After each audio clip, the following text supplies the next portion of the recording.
प्रत्येक प्राणी शब्द ब्रह्ममय ही हैं। प्रत्येक पदार्थ शब्द ब्रह्ममय ही हैं। प्रत्येक विषय शब्द ब्रह्ममय ही हैं। प्रत्येक आकृति शब्द ब्रह्ममय ही है और प्रत्येक घटना शब्द ब्रह्ममय ही है। शब्द ब्रह्म का तात्पर्य है कि जिस शब्द में ब्रह्म छिपा हुआ हो, अथवा यह भी है कि ब्रह्म शब्द रूप से प्रकट हो रहा है। देखा भी जाता है कि प्रत्येक मानव शब्द करता हुआ व्यवहार करता है, आहार करता है, सदाचार करता है, दुराचार करता है। शब्द के साथ ही मानव सोता है, शब्द के साथ अर्थात विचारों के साथ ही जागता है, शब्द के साथ ही स्वप्न में विचरण करता है, शब्द के साथ ही देखता है, शब्द के साथ ही सुनता है, शब्द के साथ ही सूंघता है, शब्द के साथ ही रस लेता है, शब्द के साथ ही स्पर्श का अनुभव करता है, शब्द के साथ ही श्वास लेता है, छोड़ता है, क्योंकि प्रत्येक श्वासों में असंख्य विचार हैं। ऐसा विज्ञान भी अब मानने लगा है, जिसे संत तो पहले से ही मानते, जानते एवं अनुभव करते आ रहे हैं। अतः वह शब्द के साथ ही उठता, बैठता, चलता है। शब्द के साथ ही साधक मनन, चिंतन और निधि ध्यासन करता है। शब्द ब्रह्म की उपासना करने वाले योगियों का शब्द अनादि है। जिस शब्द का आश्रय लेकर वे परम शब्द तक को प्राप्त कर लेते हैं। निष्काम कर्म योगियों का शब्द है ब्रह्म के प्रति समर्पण, अर्थात भगवान को कर्म समर्पित करना। ज्ञान योगियों का शब्द है आत्मचिंतन करना और सकामियों का शब्द है वैदिक कर्म कांड करना। जब गौ माता हुंकार भरती हुई रंभाती है, बछड़े को बुलाती है, तो उससे ओम और अम्बा की ध्वनि ही प्रकट होती है। शेर हुंकार भरता हुआ ही अपने शिकार का आक्रमण करता है। कुत्ता अहर्निश अपने स्वामी की सुरक्षा में गर्जना करता रहता है। चींटी शब्द करते हुए ही मीठे की खोज में रहती है। सारे के सारे पक्षी भी कलरव करते हुए नाद ही तो कर रहे हैं। बद्रीनाथ से माँ अलकनंदा महानाद करती हुई, गर्जना करती हुई, अति वेग से दौड़ती हुई समुद्र की तरफ चली जा रही है। गौमुख में शब्द के साथ माँ गंगा प्रकट होती है और समुद्र में नाद करती हुई ही समा जाती है। सृजन भी शब्द के साथ और प्रलय भी शब्द के साथ हो रहा है। मानो वह ऐसा संकेत कर रही है, अपने नाद के साथ महानाद अर्थात महासमुद्र में अपने नाम रूप को मिटा देती है। मानो वह यह संकेत कर रही हो कि हे मानव, तुम्हारे साथ ये सारे के सारे प्राणी शब्द करते हुए महाशब्द अर्थात ब्रह्म में विलीन होने ही जा रहे हैं। इस ऋषिकेश में निश्चित ही बस, ट्रक एवं जीप आदि वाहन नाद करते हुए आ जा रहे हैं, किंतु उनका वह नाद गंगा जी के महानाद में विलीन हुआ जा रहा है। रेलगाड़ी नाद करती हुई प्रारंभ होती है, नाद करती हुई चलती है और नाद करती हुई ही अपने गंतव्य स्थान पर सम एवं शांत हो जाती है। हवाई जहाज नाद करता हुआ ही आकाश में गमन करता है और नाद करता हुआ ही पृथ्वी पर उतर जाता है। ऐसा कौन है जो शब्द नहीं कर रहा है? बादल शब्द करता हुआ अर्थात गरजता हुआ ही बरसता है और शब्द करता हुआ ही आकाश में विलीन हो जाता है। बिजली शब्द करती हुई आकाश में चमकती है और शब्द करती हुई ही आकाश में विलीन हो जाती है। वायु सनसन करती हुई आकाश में हिलोरें ले रही है। आंधी और तूफान शब्द करते हुए ही वनों एवं गांवों को क्षत विक्षत किए जा रहे हैं। अग्नि, वन और ईंधन को चट चट शब्द करती हुई ही मानो निगल रही है। पृथ्वी घरघराहट इस शब्द के साथ अपनी धुरी पर गतिशील हो रही है और कभी कभी नाद करते हुए ही भूचाल के साथ लोगों के हृदय को विदीर्ण कर देती है। पूरा वन पत्तों के साथ शब्द कर रहा है तथा शब्द करते हुए ही प्रत्येक पत्ते वृक्षों से झड़ जाते हैं। हम सब के भीतर संकल्प विकल्पों का जो अबाध गति से प्रवाह है वह शब्द ब्रह्म ही तो है। सजग साधक इस शब्द संकेत को समझते रहते हैं और अपने लिए क्या आज्ञा है इसको जानते हुए वैसा ही व्यवहार करते हैं। एक माँ ने कहा, आगे बढ़ो। मधुकरी अर्थात भिक्षा करने वाले संत पीछे लौट गए। माँ ने कहा, ठहरो, पर वे पीछे लौटते गए। माँ ने दौड़कर आगे से घेर लिया और कहा, हे प्रभु, 4 दिन के लिए मैं शरीर से अपवित्र हो गई हूँ, इसलिए आपको भोजन नहीं दे सकती हूँ। यही कारण है कि मैंने दूसरे दरवाजे पर जाने को कहा है, किंतु आप मेरी बात को बुरा मानकर अपनी कुटिया की तरफ जाने लगे।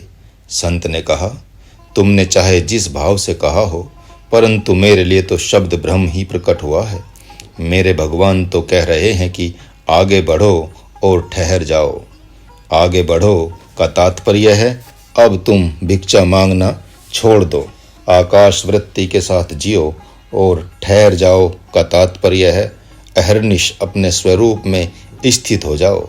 यही मेरे भगवान के 2 संकेत हैं। भगवान दत्तात्रेय एक गृहस्थ के घर में एक रात अतिथि थे। घर के भीतर माँ धान ओखली में कूट रही थी। चूड़ियों की खनखनाहट हो रही थी। माँ ने सोचा कि संत समझेंगे कि इसके घर में चावल नहीं है, इसलिए मेरे आने पर ही धान कूट रही है। इसलिए बहुत सी चूड़ियों में से कुछ को उसने फोड़ दिया। फिर भी कूटते समय 5-6 चूड़ियों से शब्द हो ही रहा था। जब 2 चूड़ियां रह गई तो भी हल्की आवाज आ ही रही थी। माँ ने 2-2 चूड़ियों में से एक चूड़ी को भी फोड़ दिया। अब वो प्रेम से धान को कूट रही थी, लज्जा नहीं लग रही थी। भगवान दत्तात्रेय ने चूड़ियों की खनखनाहट से उपदेश लिया कि साधना काल में साधक को अकेले ही रहना चाहिए ताकि वह निर्विघ्न साधना कर सके। दंडक वन में भगवान श्री राम को सुपर्णका ने देखा और उनके भीतर से नाद प्रकट हो गया, तुम सम पुरुष मौसम नारी, यह संजोग विधि रच विचारी। अर्थात इस ब्रह्मांड में तुम्हारे जैसा कोई पुरुष नहीं है और मेरे समान कोई सुंदर नारी नहीं है। भगवान ने अविद्या को जान लिया। सुपर्णका का तात्पर्य अविद्या है और राम जी का तात्पर्य ब्रह्म है। ब्रह्म ने सोचा कि अविद्या तो मेरे पास रह ही नहीं सकती है, हाँ जीव के पास रह सकती है। अतः जीव अर्थात लक्ष्मण के पास भेज दिया। जब लक्ष्मण जी ने उसको अस्वीकार कर दिया तो ब्रह्म ने अस्वीकार ही कर दिया। कहा कि तुम नार के जीव के पास ही जाओ, अर्थात पशुवत जीवन जीने वाले लोगों के पास जाओ। अविद्या के वे ही अधिकारी हैं। प्रभु राम के पास तो भगवती सीता अर्थात पराविद्या हैं। अतः उन्होंने उसकी बात नहीं मानी और इसका अर्थ यह लिया कि अविद्या जैसी सचमुच कोई नारी नहीं है जो अकेले सारे जगत को मोहित करे, और मेरे जैसा निश्चित ही कोई परम पुरुष नहीं है जो अविद्या को भी मोहित कर दे। कहीं भी किसी भी काल में ब्रह्म के द्वारा शब्द प्रकट हो रहा है। वह ब्रह्म के द्वारा प्रकट हुआ शब्द निरर्थक नहीं होता, सदा सर्वदा सार्थक ही होता है। एक शिष्य क्रोधावेश में अपने सद्गुरु का ही निरादर करते हुए बोला, गुरु बन रहे हो गुरु, मुझे क्या समझ रहे हो। सद्गुरु मन ही मन मुस्कुरा रहे थे। ब्रह्मवेत्ता थे वे, ब्रह्म का संकेत समझ रहे थे कि अब गुरु भाव का परित्याग कर दो, अब शिष्य भाव का परित्याग कर दो, शिष्य की सुरक्षा के उत्तरदायित्व के भाव से मुक्त हो जाओ। अब दर्शन और व्यवहार दोनों ब्रह्म में ही हो जाना चाहिए। सात्विक प्रवृत्ति का भी परित्याग कर दो। ब्रह्म संकेत को स्वीकार करके सद्गुरु के मौनी होते ही शिष्य का महापतन हो गया। सारे प्राणी पदार्थ ब्रह्म ही हैं, ऐसा संकेत किया गया। ऐसा भी संकेत अब तक संपूर्णता से किया गया कि ब्रह्म से शब्द प्रकट हो रहा है और शब्द से अर्थ प्रकट हो रहा है, किंतु ब्रह्म, शब्द और अर्थ इन तीनों को तीन रूपों में क्यों देख रहे हो? तो फिर कैसे देखूं? किस भांति देखूं? हाँ, निश्चित ही जो भी कुछ पृथक पृथक आकार प्रकारों में दृष्टिगोचर हो रहा है, ये सब नाना प्रकार की आकृतियां शब्द ही हैं, कै, च, ट, त, पै की तरह, और इन सारे शब्दों से अर्थ ही प्रकट हो रहा है। गोस्वामी जी ने इसका मधुर संकेत भी दिया है। गिरा अर्थ जल बीची सम, कहित भिन्न भिन्न, बंदौ सीता राम पद, जिन्हीं परम प्रिय खिन्न। अर्थात शब्द और अर्थ दो नहीं हैं। शब्द के प्रकट होते ही साथ साथ अर्थ भी प्रकट हो जाता है।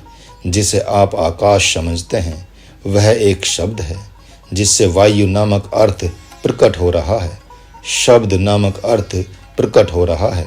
वायु भी एक शब्द ही है, जिससे स्पर्श और अग्नि नामक अर्थ प्रकट हो रहा है। अग्नि भी एक शब्द ही है, जिससे रूप और जल नामक अर्थ प्रकट हो रहा है। जल भी एक शब्द ही है, जिससे रस और पृथ्वी नामक अर्थ उत्पन्न हो रहा है। पृथ्वी भी एक शब्द है, जिससे गंध और नाना प्रकार के प्राणी पदार्थ नामक अर्थ प्रकट हो रहे हैं।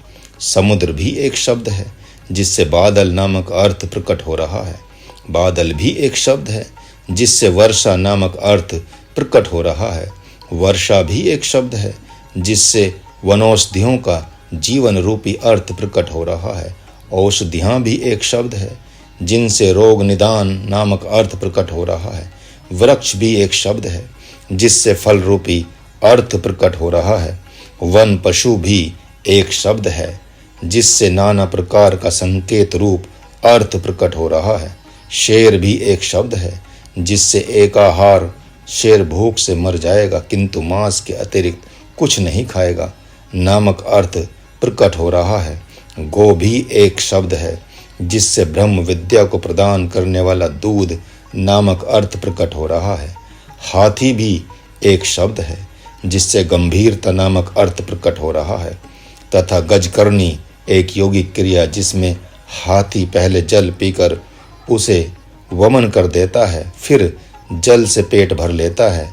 वैसे ही साधक एक सप्ताह में एक दिन भर पेट जल पीकर वमन अर्थात उल्टी कर देता है नामक अर्थ प्रकट हो रहा है। अशु भी एक शब्द है, जिससे अहर्निश खड़े रहने का अर्थ प्रकट हो रहा है। और अश्विनी मुद्रा एक योगिक क्रिया नामक अर्थ प्रकट हो रहा है। घोड़ा कभी जमीन पर लेटता नहीं है, लोट पोट कर खड़ा हो जाता है तथा शौच के बाद बार बार गुदा का संकुचन करते हुए पूरे वीर्य को छाती और सिर की तरफ ले जाता है, अर्थात वीर्य को ऊर्ध्वगामी बनाता है। इसी गुदा संकुचन को योगियों ने स्वीकार करके अश्विनी मुद्रा नाम दिया है। कुत्ता भी एक शब्द है, जिससे स्वामी भक्ति नामक अर्थ प्रकट हो रहा है तथा संतोष नामक अर्थ भी प्रकट हो रहा है। कुत्ता चाहे जितना भूखा हो, किंतु उसे एक रोटी का टुकड़ा भी दे दिया जाए तो वह संतोष कर लेता है, जबकि वह बहुत विशेष खाने की क्षमता रखता है। सर्प एक शब्द है, जिससे अनिकेत नामक अर्थ प्रकट हो रहा है। सर्प एक जगह नहीं रहता तथा अपने लिए घर नहीं बनाता।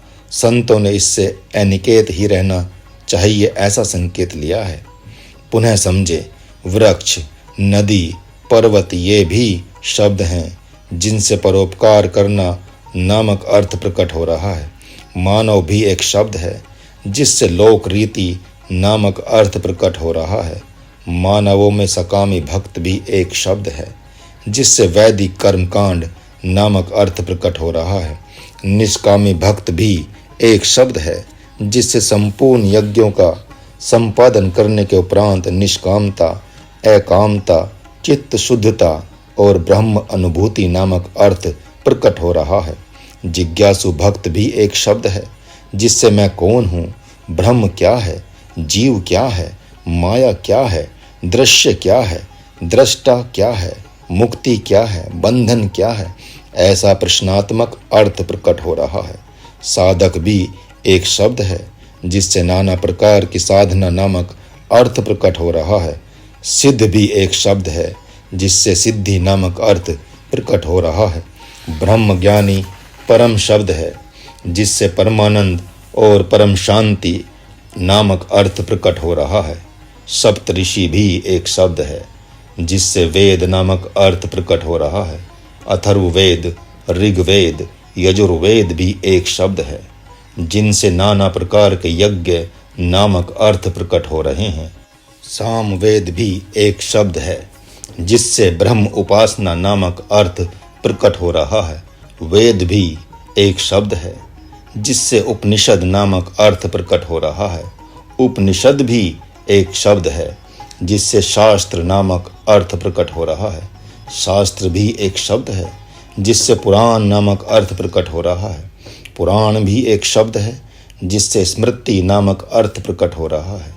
गीता आदि स्मृतियां भी शब्द हैं जिनसे कर्म, अकर्म, विकर्म, ज्ञान योग, कर्म योग, भक्ति योग आदि नामक अर्थ प्रकट हो रहा है। ज्ञान भी एक शब्द है जिससे भक्ति नामक अर्थ प्रकट हो रहा है। भक्ति भी एक शब्द है जिससे मंत्र नामक अर्थ प्रकट हो रहा है। मंत्र भी एक शब्द है जिससे तंत्र नामक अर्थ प्रकट हो रहा है। तंत्र भी एक शब्द है जिससे षड्यंत्र नामक अर्थ प्रकट हो रहा है।